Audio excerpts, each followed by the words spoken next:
Hello and welcome to the first video on Kafka's letter to the father.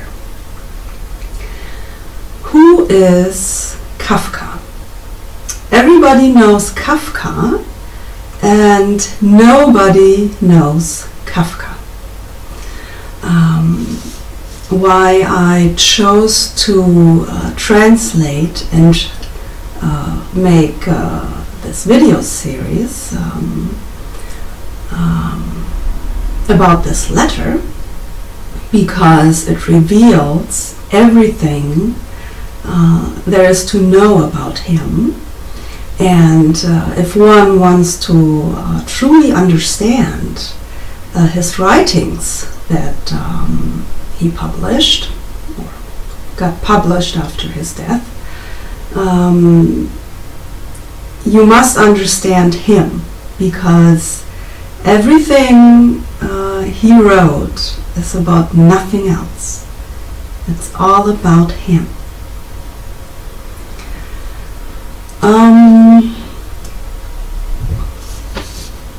Before I start to read the letter, I'm just going to tell you real quick a few things. He was born in Prague on July 3rd, 1882, and he died not very far away in Austria, 1924 on June 3rd, so exactly 1 month before his 41st birthday. He died of tuberculosis.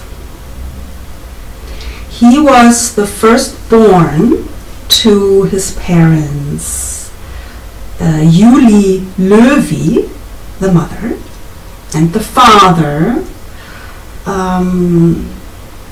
the key player in his life, Hermann Kafka. He was the firstborn, and after him there were two more sons who died very young. The first one, so the second son to the family, died only a few months old on measles, and the third son, he died, I think he was a year old, and he had meningitis in English, meningitis. Kafka would blame their deaths on the inability of the doctors. So they died, and then there was a few years nothing, and then came the sisters, 3 sisters. They came within a few years, and the youngest of them, Ottilie, called Ottla, she was his favorite sister and the one that he was close to. Kafka was a very good student. He finished school, and then he wanted to study philosophy and Germanistic, but he ended up getting a degree in law. Then he worked an office job for an insurance company for the Kingdom of Bohemia, which he absolutely hated. He made 3 marriage attempts throughout his life. They all failed. And that's really another story. Kafka and women and marriage. I don't want to go into it further right now. And then 1917 was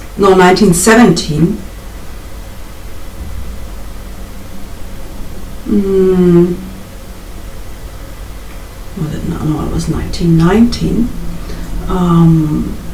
when he first coughed up blood for the first time. That's when the illness started. I think it was 1990.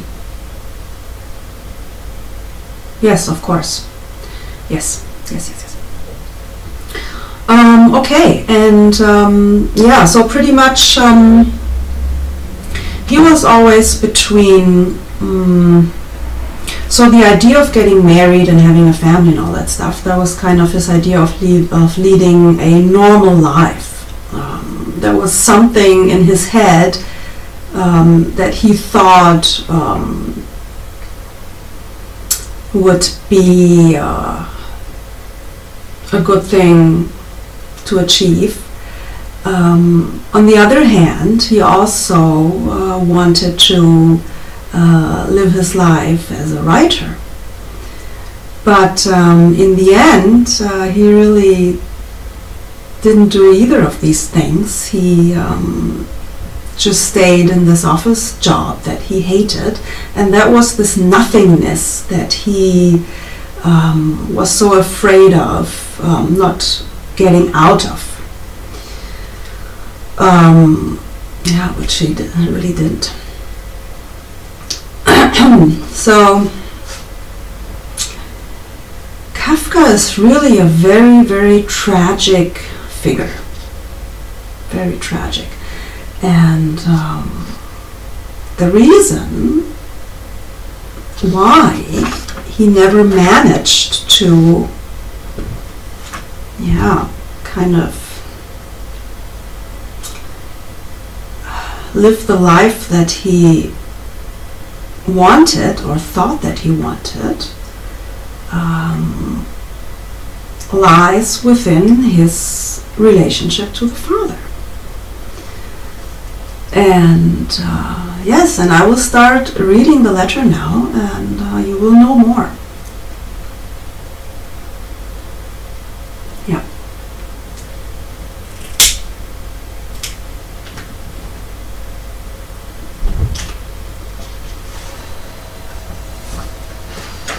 And he wrote this letter also in 1919, shortly after he was diagnosed with this illness, and after he called off this engagement to Felice Bauer,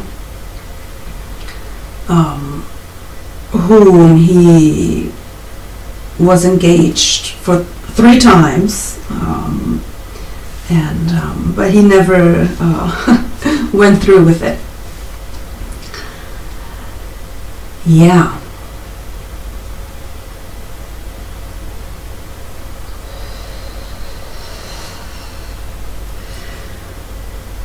Okay. Here we go. Dearest Father, you have asked me once why I claim to be afraid of you. I did not know, as usual, how to answer you, partially because of this fear towards you, partially because of the too many details that make up its grounds, for me to halfway keep them together in talking. And when I hereby try to answer you in writing, it will still only be very incomplete, because also in writing the fear and its consequences inhibit me towards you, and overall because the greatness of the matter far exceeds my memory and comprehension. To you, the matter always presented itself very simple. As far as you have talked about it in front of me and, without selection, in front of many others anyway, to you it seemed to be something like this.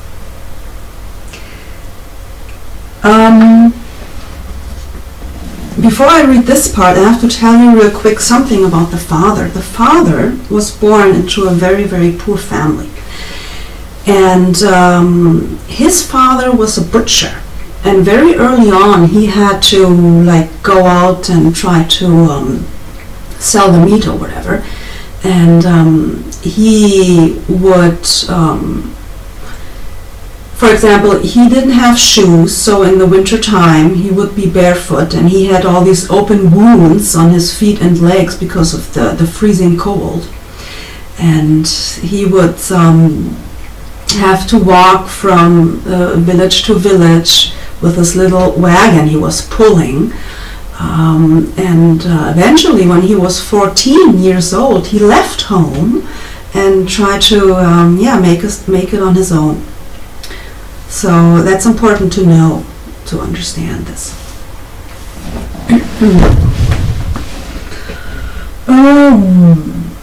You have worked hard all your life, sacrificed all for your children, most of all for me. Therefore, I lived in Saus und Braus. That's a great German term, meaning to live on the fat of the land, or to live it up, to live in Saus und Braus.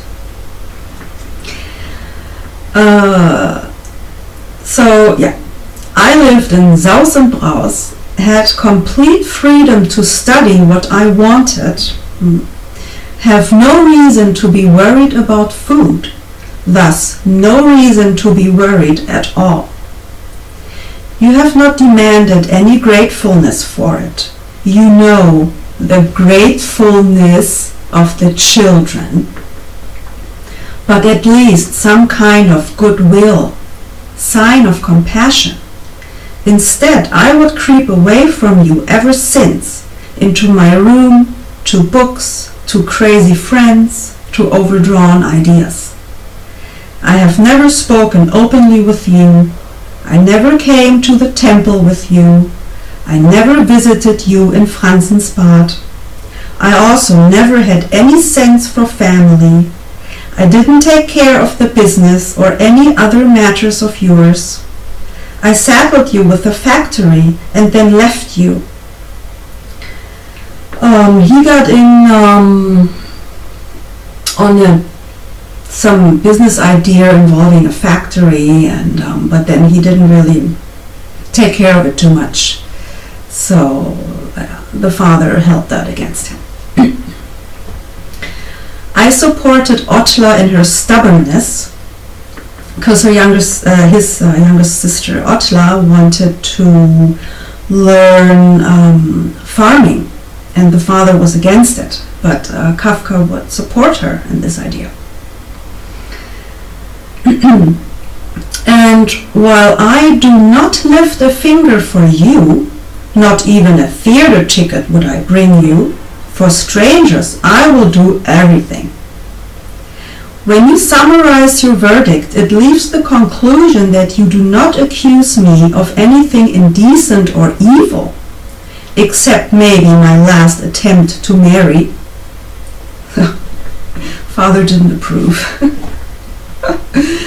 But of coldness, alienation, ungratefulness.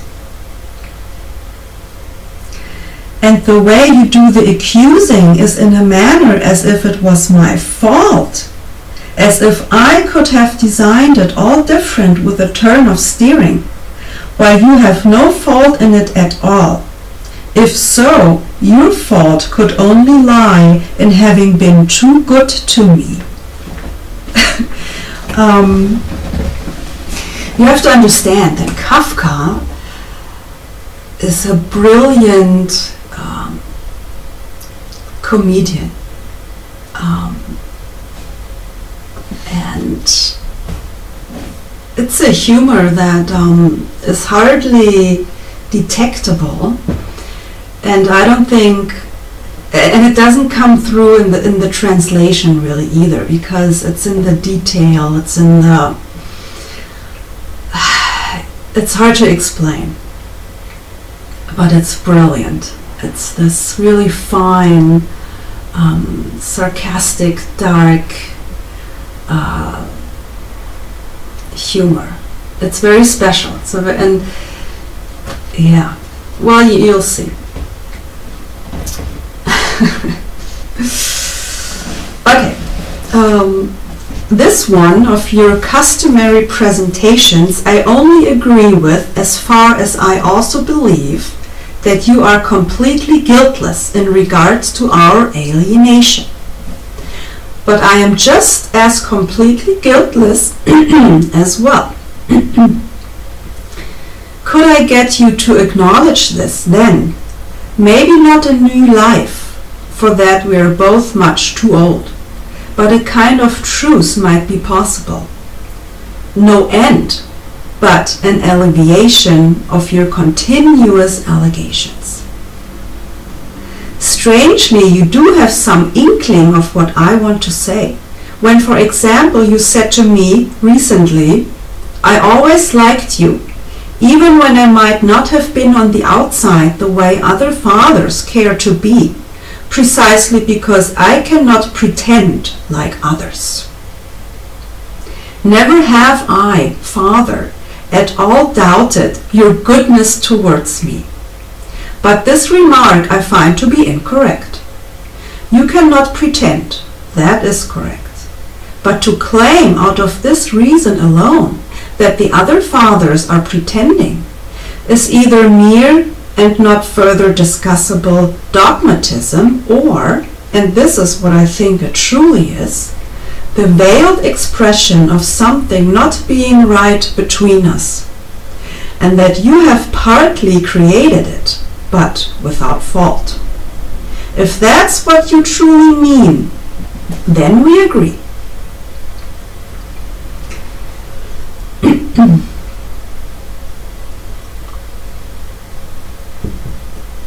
Of course, I don't say that I became what I am only because of your influence alone. That would be very over-exaggerating. And I do tend towards this exaggeration.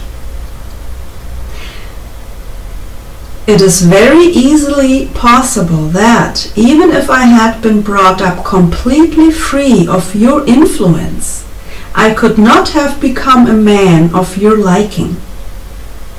I would have probably still become a weakly, fearful, hesitating, anxious man. Neither Robert Kafka, Robert Kafka is a nephew, nor Karl Hermann. Karl Hermann is the husband of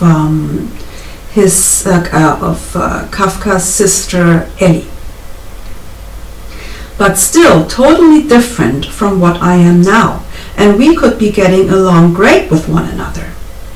I would have been happy with you as a friend, a boss, an uncle, a grandfather, even, yet a little more hesitating now, a father-in-law. Just as a father, you were too strong for me, especially because my brothers died young. The sisters came a long time after. Therefore, I had to endure the first impact all alone. For that I was much too weak. The names of his brothers are Georg and Heinrich. Compare us both. Me, to express it very shortly, a Löwy with a certain Kafkaesque taste, who is not being moved by the Kafkaesque will of life, business, conquest, but by a Löwischen thorn that works more secretive, more shy, in a different direction. Often it is sitting out altogether. So if it works in the wrong way, and most of the time it doesn't work at all.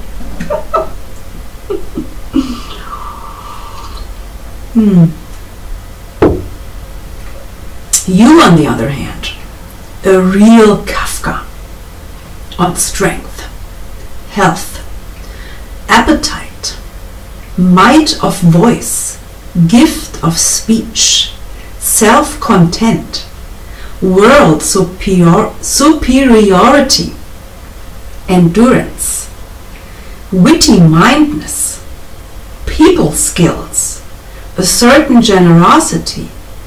Also, of course, with all the faults and weaknesses that accompany these virtues, which you are being driven into by your temperament and sometimes by your fury. Fury in German means Zorn, and Zorn is thorn, Thor, the mighty Thor. In your general world view, however, you might not quite be a whole Kafka though, as far as I can compare you with Uncle Philip Ludwig Heinrich. That is awkward. Here I don't see all clear myself. They were all happier, fresher, more casual, easier going, less strict than you. In this, he's talking about the strictness. I inherited a lot from you, by the way, and kept up the heritage way too good. Because he's talking about a strictness towards himself. Yet without having the necessary antidotes inherent to my nature as you have them. But on the other hand, you as well might have gone through different times concerning this matter. You may used to be happier before your children, especially me, disappointed you and brought grief into your home. When friends came over, you were different. And maybe now you have become happier again, since the grandchildren and the son-in-law give you some of the warmth again that your children, except maybe Vali, could not give you.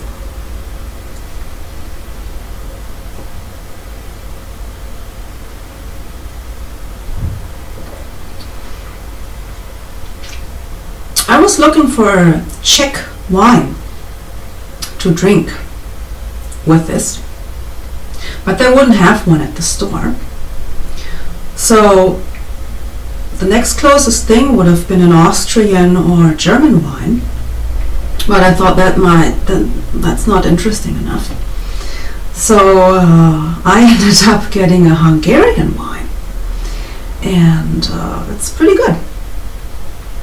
I like it. So, okay.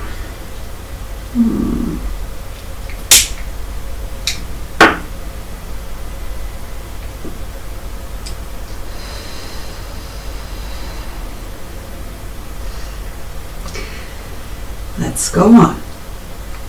Anyhow, we were so different, and in this difference, such a threat to one another, that if one wanted to figure out in advance how I, the slowly developing child, and you, the made man, will interact with one another, one could have assumed that you will simply mash me down, that nothing will be left of me. Well, this did not happen. The living cannot be calculated, but maybe worse has happened.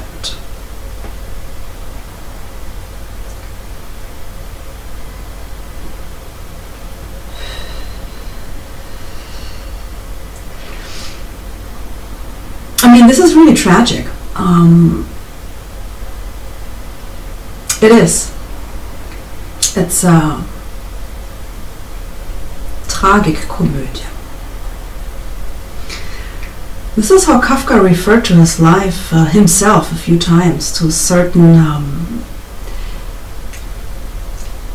especially when he would talk about his marriage attempts. He would often say that he was playing a comedy.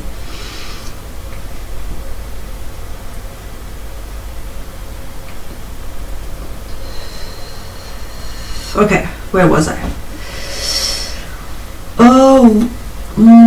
Whereas I keep asking you, though, not to forget that I never in the slightest believe in any fault of yours. Your effect on me was in a way it had to be. But you need to stop taking it as a special malice of mine that I have succumbed to this effect. I was a fearful child. Nevertheless, I surely was stubborn too. Surely the mother also spoiled me. But I cannot believe that I was very difficult to handle. I cannot believe that a friendly word, a quiet taking of the hand, a nice look, could not have demanded everything from me one would ask for. Well, now, essentially, you are a kind and soft man. The following will not contradict this. I am just talking about how your effect was on the child. But not every child has the endurance and the intrepidity to seek until it gets to this kindness. You can only treat a child in the manner that you are made yourself, with might, noise, and fury. And in this case it seemed you to be especially suitable because you wanted to raise a strong, courageous boy in me.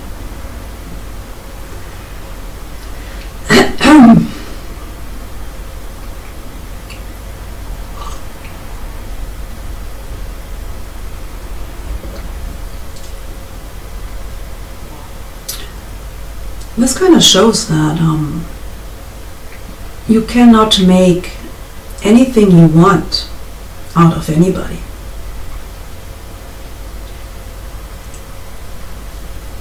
Your pedagogic methods within the very first years, of course, I cannot directly recall today, but I can somewhat imagine them from looking at the later years and by your treatment of Felix.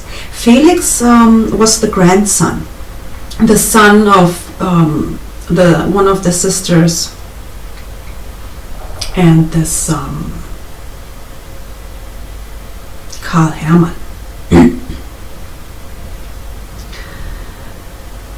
Hereby it is necessary to bring into focus that back then you were younger, therefore fresher, wilder, more genuine, less troubled than today, and that you were also completely tied to the shop, hardly a moment in the day when you could show yourself to me, and therefore the impression you made on me was so deep that it hardly ever flattened out to habituation. They had this store where they would sell, it's called a Galanterie-Geschäft. They would sell things like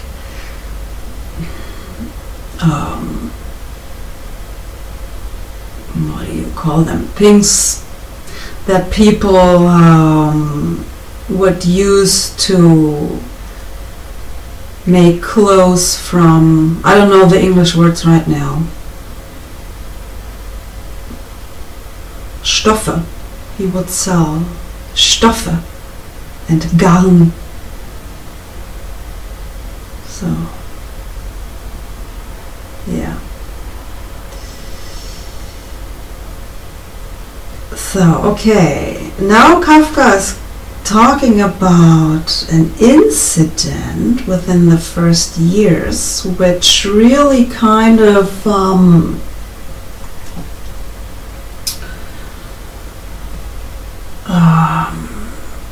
well, he never forgot this. That got to him really deeply. So here goes.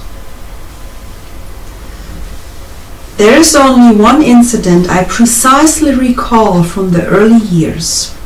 You might remember as well. Once I kept whining for water at night, surely not because of thirst. Partly to annoy, partly to entertain myself. After a few mighty threats did not help, you took me out of bed, carried me to the Pavlache. A Pavlache is a Czech word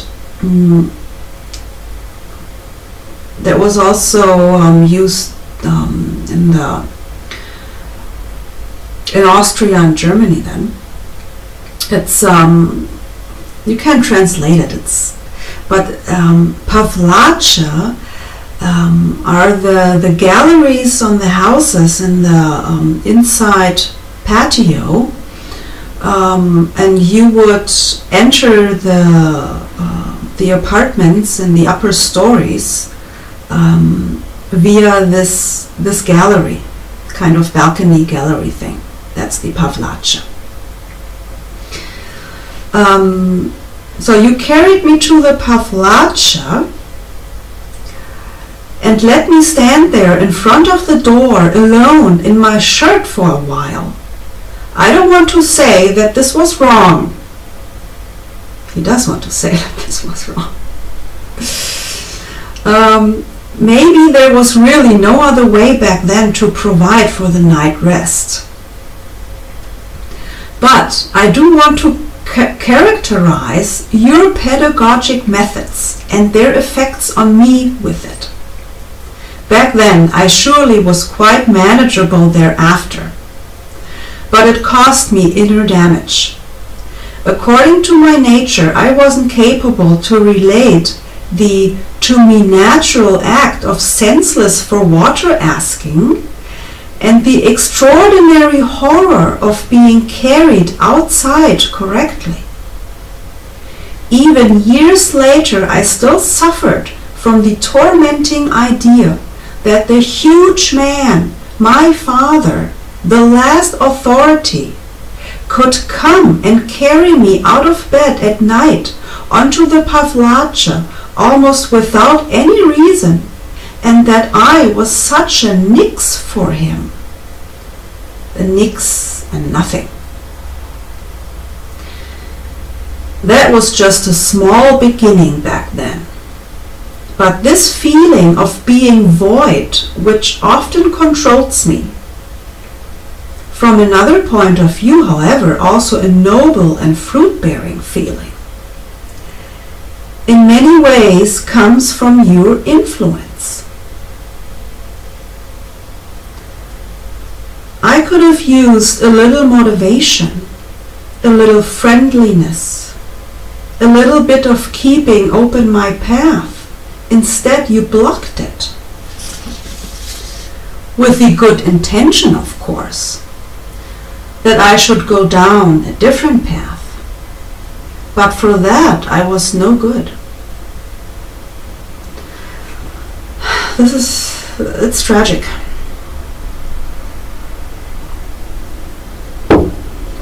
You motivated me, for example. It gets funny again. When I saluted or marched well. But I wasn't a future soldier.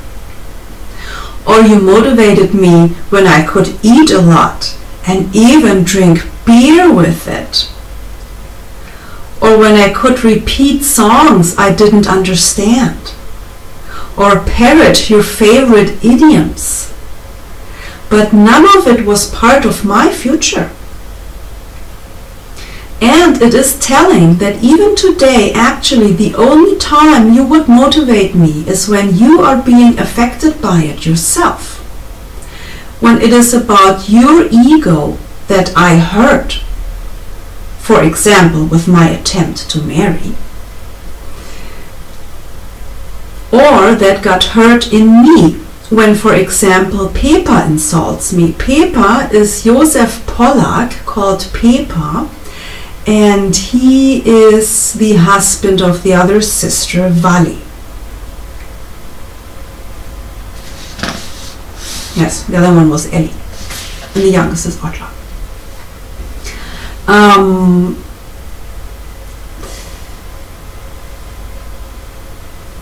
Oh yeah, and exactly. I also translated a little tiny part of a letter that he wrote to his sister Otla, describing one of these incidents when the father Hermann would go berserk on someone who would criticize Franz. So this is now the little part from this letter to Otla, where he describes this. Yes, there was one of these moments when the father would defend him in front of other family members. So, and here it goes. There is hardly a close or closest relative whom the father had not scolded down. So there was this Rudi, I don't really know who Rudi was, I don't know, whatever, uncle, cousin, whatever. So there Rudi said, he doesn't care about these insults, for he calls his own son a scoundrel. Then the father apparently went berserk. Onto him, both arms up, all red. R had to leave. He still tried to hang on a little on the threshold, but then Mother even pushed him over that. With that, the friendly goodbye ended. So this is how he would talk about things. And yeah, this is also, that's the humor I'm talking about. Yeah. Okay, so we go on in the letter to the father.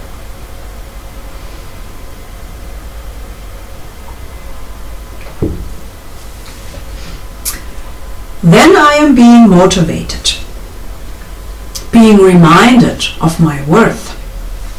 The matches I would have been eligible to make are being pointed out to me, and Pepa gets completely condemned. But besides the fact that at my current age I am almost inaccessible for motivation, what would it help me when it only occurs where it is not first and foremost about me? Back then and everywhere back then, I could have used the motivation. Your bare physical appearance alone was enough to depress me. And now he talks about another incident that he remembers. I remember, for example, how we would often undress together in the cabin. Me, meager, weak, small. You, strong, tall, wide. In the cabin already I felt pathetic. And not only in front of you, but in front of the whole world, because you were the measure of all things for me. When we stepped outside of the cabin before all the people, though, holding your hand, me, a little skeleton, insecure, barefoot on the planks, afraid of the water, incapable to copy the swimming movements you showed me over and over again in good intention, when in fact it deeply ashamed me, then I was in great despair, and all my bad experiences from all areas tuned in together perfectly in those moments. The best of comfort then was when you sometimes undressed first, and I could stay alone in the cabin and prolong the shame of the public appearance until you finally came looking and drove me out of the cabin. I was thankful for you not seeming to notice my distress. That's sarcasm. And I was also proud of my father's body. This difference between us still exists similar today, by the way.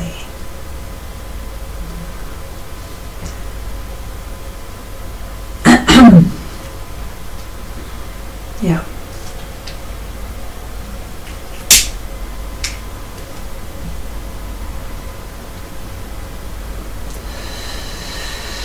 But not only physical. Because now he goes on talking about his mental superiority, and you have to understand this is also ironic.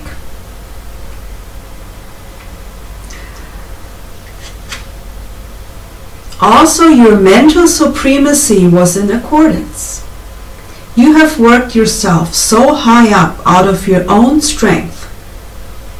Therefore, you had indefinite trust in your opinion.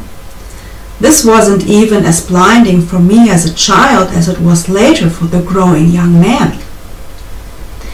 In your armchair, you ruled the world. Your opinion was right. Every other was crazy, extravagant, overdrawn, meshuggah, not normal.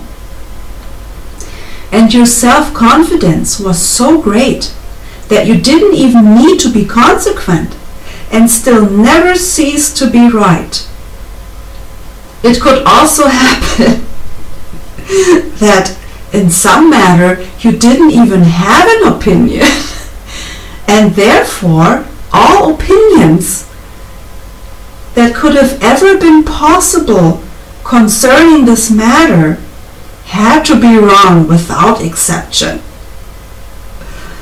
For example, you could talk down on the Czechs, then on the Germans, then on the Jews, and not only in selection but overall in general. And eventually there was no one left except you. To me, you gained this mysteriousness that all tyrants have, whose right is based upon their person, not their thought. At least that's how it seemed to me.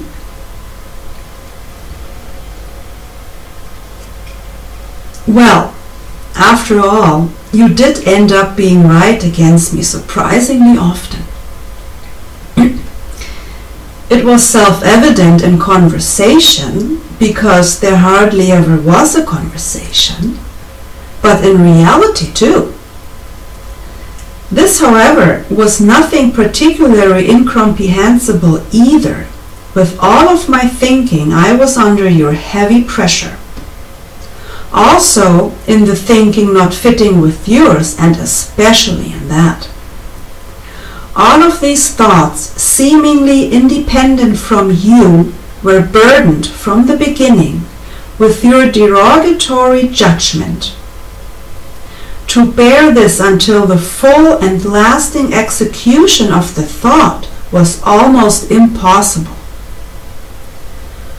I'm not talking about any higher thoughts here, but about every little act during childhood. All it took was to be happy about something, to be fulfilled by it, to come home and say it, and the answer was an ironic sigh, a nod of the head, finger tapping on the table. And now he quotes some of the things the father would say. I have seen nicer things, or told me his worries, or I don't have a head as calm as you, or an exceptional occurrence, or go buy something for it. Of course, one couldn't expect excitement for every childish trivia from you when you lived in worry and deplorability. And that's not what this was about. This is about the fact of the matter that you had to put these disappointments always and fundamentally upon the child due to your opposite nature. Furthermore, this contrast would incessantly grow stronger as the material accumulated, so that eventually it became a habitual appearance. When for once you agreed with me on something, and that finally the disappointments of the child were not disappointments of life in general, but, since it was about your all-authoritative person, hit the core. The courage, the determination, the confidence, the joy at this and that did not endure until the end, when you were against it, or even when your opposition was to merely be assumed. And it could be assumed very well with almost everything I did. So think about that. That's terrible. That's, yeah, it's tragic.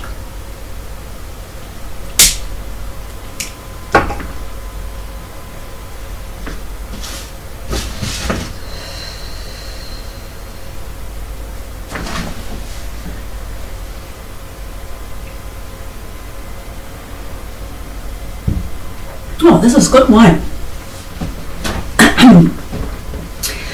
This referred to thoughts as well as people. It was enough for me to show a little interest on someone. Because of my nature, it didn't happen very often. For you to rush in with insults, defamations, degradations, without any consideration of my feeling or any respect of my judgment. Innocent, childish people like the Yiddish actor Löwy, his name happens to be the same as Kafka's mother's name, Löwy, had to pay for it. Oh, here I want to show you real quick. I have some pictures I want to show you anyway. But I want to show you the picture of this Löwy actor real quick so you have an idea of the crazy friends that Kafka had.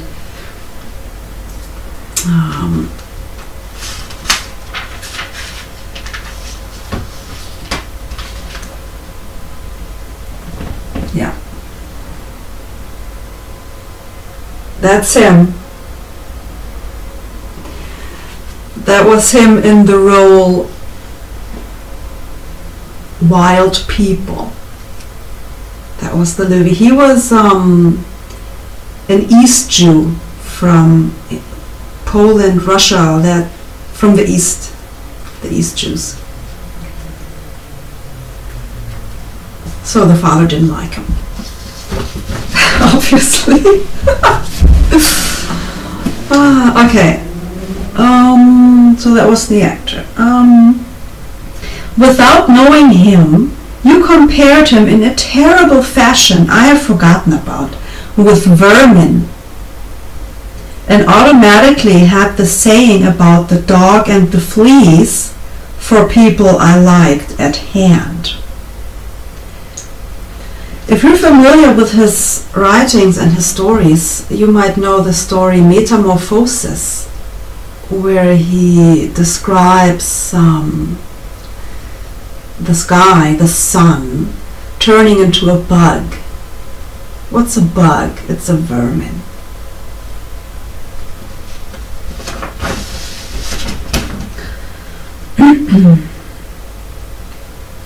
I remember the actor in particular because I wrote down your remarks about him. And here he quotes some of the remarks again. Oh no, he doesn't. This is what he wrote down.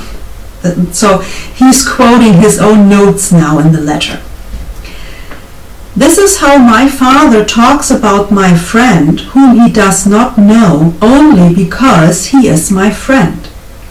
I will always be able to hold this against him when he will accuse me of lack of childish love and gratefulness. So that was the note. Your absolute insensitivity for the agony and shame you put upon me with your words and judgments has always been incomprehensible to me. It was as if you had no idea of your power. I sure offended you with words as well, but I was always aware.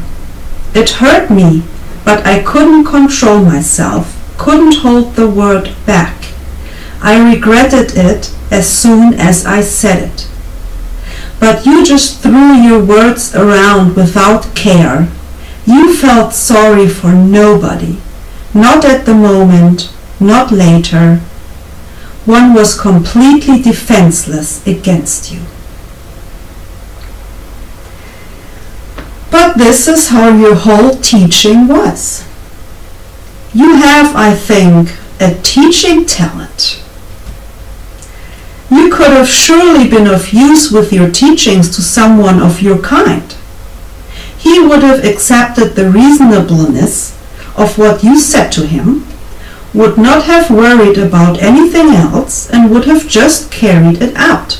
For me as a child, though, everything you hailed at me was but heaven's rule. I never forgot it.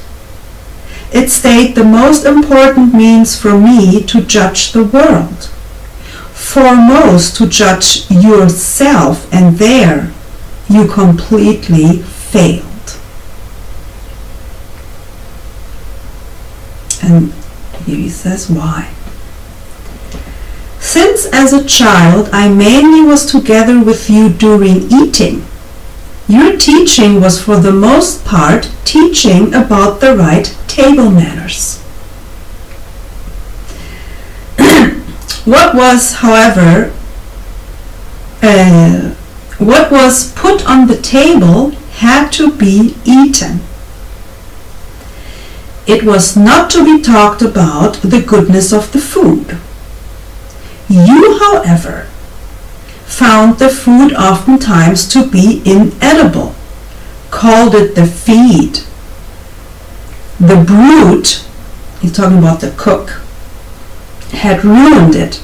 Well, because the mother also worked in this shop and in this business, in this family business. So she was never home either, and Kafka, he was raised by nannies, and there always was a cook there, and all kinds of people.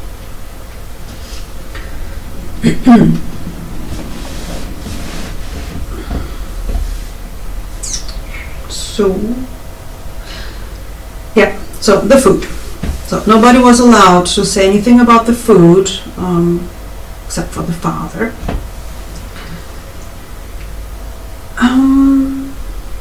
Because according to your mighty hunger and your special preference, you ate everything fast, hot, and with large bites. The child had to hurry up. And you also notice that Kafka oftentimes uses the third person when talking about himself. He says the child, and he's talking about himself to kind of protect himself. That's why people use the third person. So the child had to hurry up. There was sinister silence at the table, interrupted by admonishments. First eat, then talk. Or faster, faster, faster. Or, you see, I am long finished eating already. So that was kind of how the father would motivate him. One was not allowed to bite the bones. You were. One was not allowed to slurp the vinegar. You were. It was most important to cut the bread straight, but the fact that you did so with a sauce-stripping knife didn't matter. One had to be careful not to drop any bits of food on the floor. In the end, most of it was underneath you. At the table, one was allowed only to be occupied with eating. But you brushed and cut your nails, sharpened pencils, cleaned your ears with a toothpick. Please, Father, understand me correctly. Normally, those would have been entirely insignificant details. They only became depressing for me because you, the enormously all-authoritative person for me, did not abide by the rules you applied to me. It was do as I say and not do as I do. Children pick up on that. Therefore, the world was separated into 3 parts for me. Into one where I, the slave, lived, under laws that were invented only for me, and which I could furthermore, I didn't know why, never fully live up to.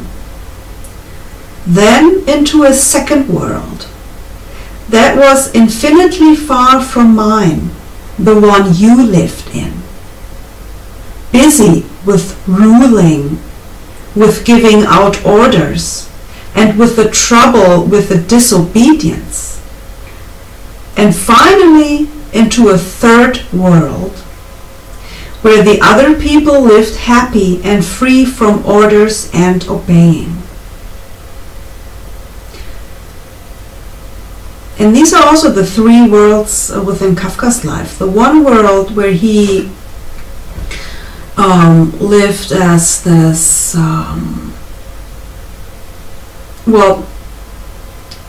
he worked for this insurance company, a dead-end, boring job. So that was kind of his slave world for him. And then the father's world, that was always kind of the world he would try to get into by getting married, thinking, okay, if I get married and start my own family, I will become like my father. So that was the other world. These were these 2 worlds he would always kind of go back and forth.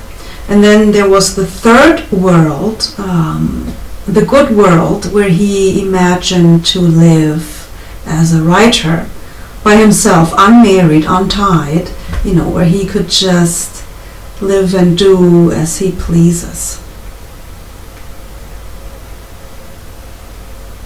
Yeah, that was his dream. Henceforth, I always lived in shame. Either I obeyed your laws, that was shame, because they only applied to me, or I was reluctant. That was shame too, because how could I have been reluctant against you? Or I couldn't follow, because, for example, I didn't have your strength, your appetite, your skillfulness, even though you expected it from me as if it was self-evident. This indeed was the greatest shame. Not the thoughts moved in this way, but the feeling of the child. And this is where I will stop the first video.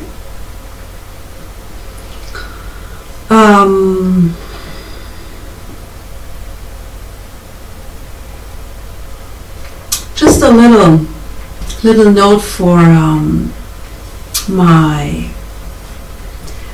German friends, für die Deutschsprachigen unter euch. Wenn ihr euch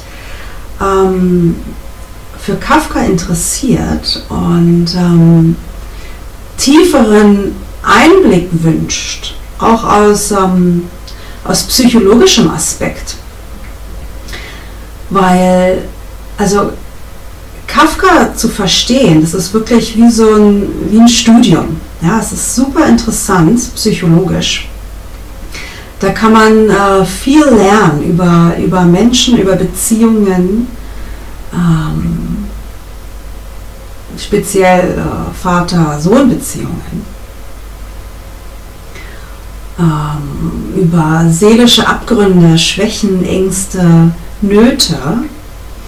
Und außerdem kann man auch nur im Original den Humor verstehen.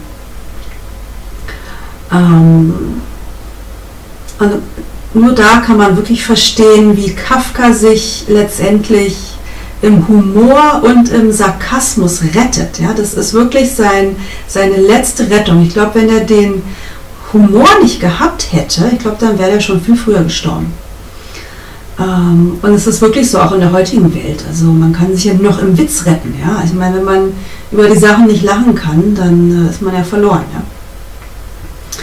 Und auch die Sprache, also das kann man auch so nicht übersetzen. Aber im Original, also es ist einfach, es ist wirklich toll, wunderschön, also die Melodie der Sprache.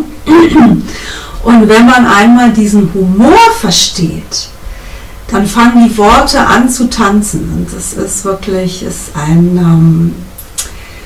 man kann sagen, Kafka zu lesen ist ein bitter-süßer Genuss. Und das Geheimnis ist der Humorist in Kafka, den gilt es zu entdecken. So I just said the secret to understanding Kafka and the secret to his world is understanding his humor. Yeah. But it's difficult when you're not a German native speaker. It's very difficult to get it. Okay, so now I just want to show you real quick some pictures, so you have also a visual of him.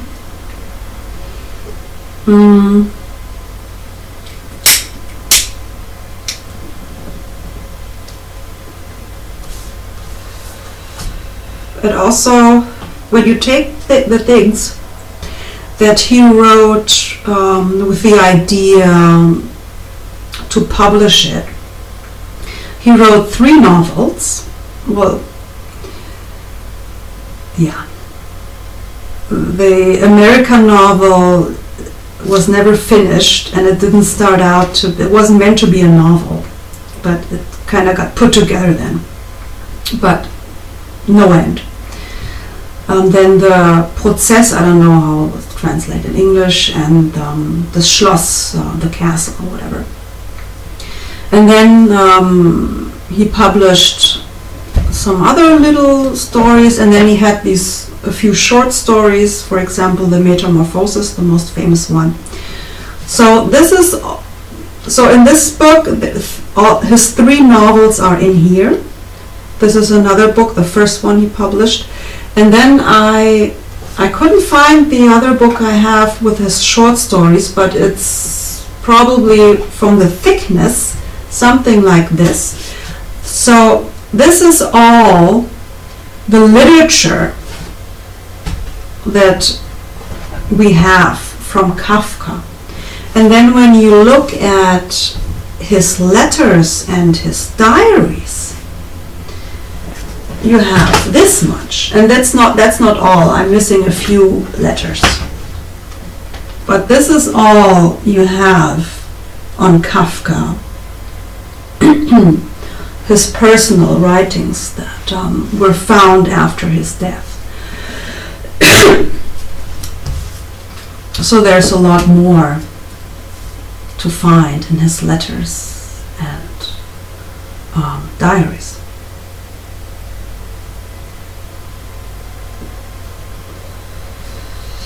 Okay, I'll show you some pictures now. Okay,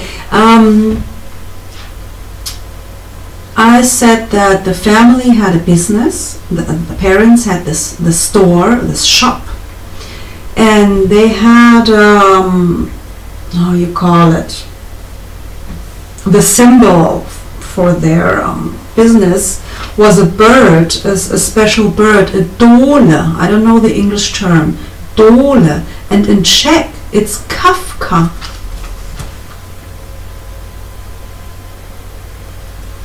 So that's what his name means. It's a bird. So this was the young Franz when he was 5.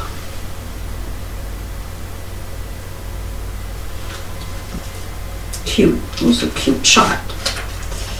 And here he is when he was 10 with 2 of his sisters, because the youngest one wasn't born then.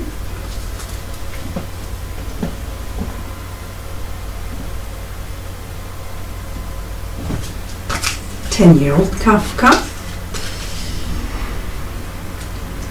This was the beginning when he would go to the gymnasium.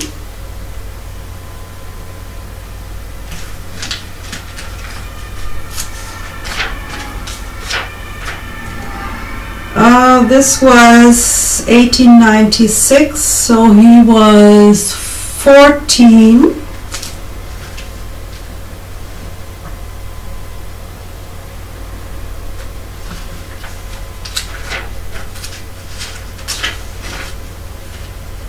This is when he got his, high school diploma, Abitur.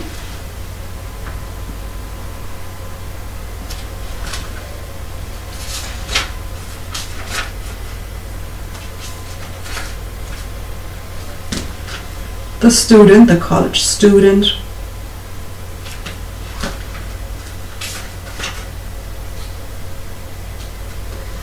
This is when he would get, when he was doing his, when he was getting his law degree.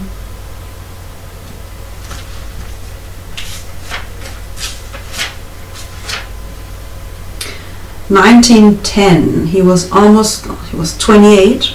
And this is the only picture where you can see his eyes, because he had gray eyes.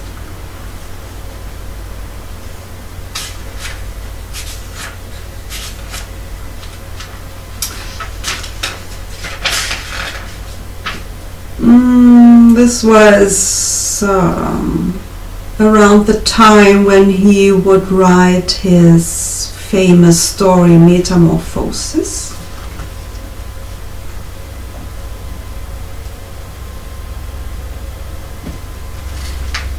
You can see the darkness in him, can't you? Oh yeah, here we have the Löwy. You want to see the Löwy actor again? Playing the wild people.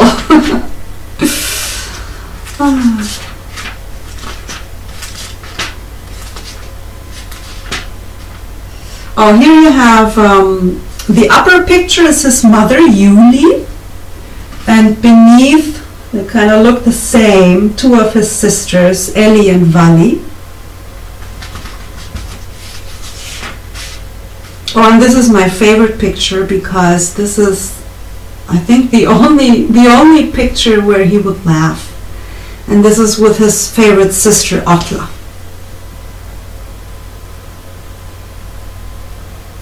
Yeah, it's the only picture where he was laughing. It's sad. Well, this was when he would write down the novel, The Prozess.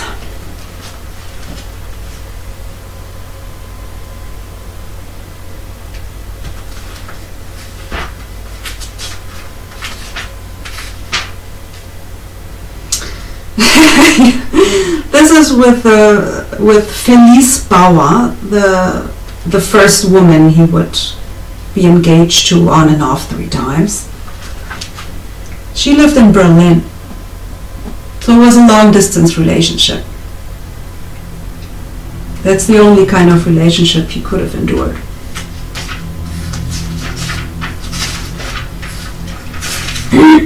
And this is his father, Hermann Kafka.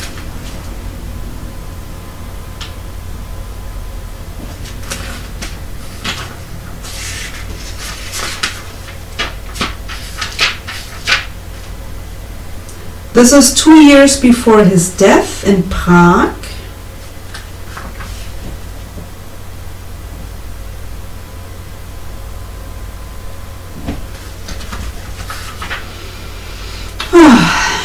And this is the last picture, shortly before he died.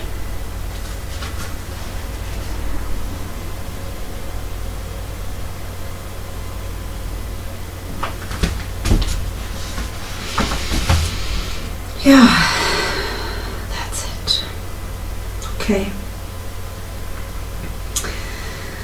Thank you for watching, and see you next time.